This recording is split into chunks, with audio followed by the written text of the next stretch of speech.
मगार रे। तेरे लिए जाने दुनिया छोड़ देंगे, बोलोगी जो तुम मगार रे। मेरा आना थोड़ा लग रहा है मुश्किल, करूँगा मैं क्या मगार रे।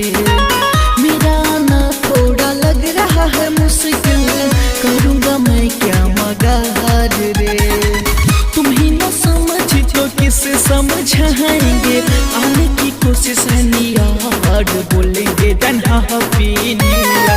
पुनबे पे विश करेंगे डिहियार, बोलेंगे जन्हा पीनिया। सब पे विश करेंगे डिहियार, बोलेंगे जन्हा पीनिया।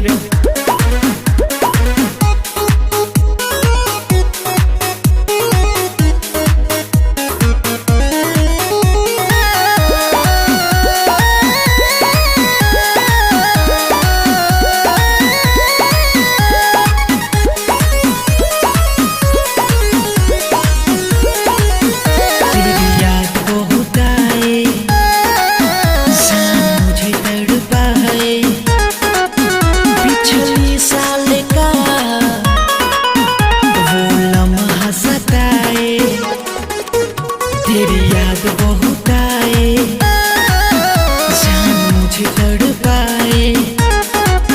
पिछली साल का वो लम्हा सताए।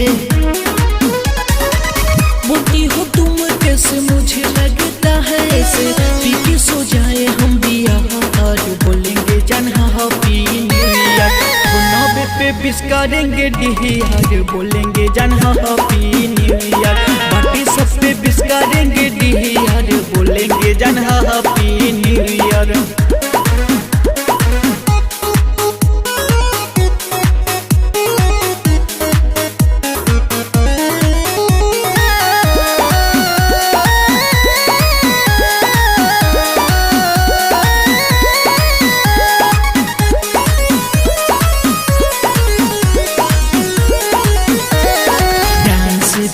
होगा रोमांस भी होगा, खुल के ज़िहनी का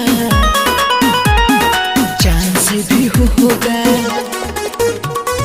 डांस भी होगा, रोमांस भी होगा, खुल के ज़िहनी का चांस भी होगा। सोनू नगीना चंदन अविनाश बाटे, बोलेगा तुमको क्लियर, बोलेंगे जन्हा पीनिया। पुनबे पे विश करेंगे डिहियार, बोलेंगे जन्हा पीनिया। बाकी सब पे विश करेंगे डिहियार, बोलेंगे जन्हा पीनिया।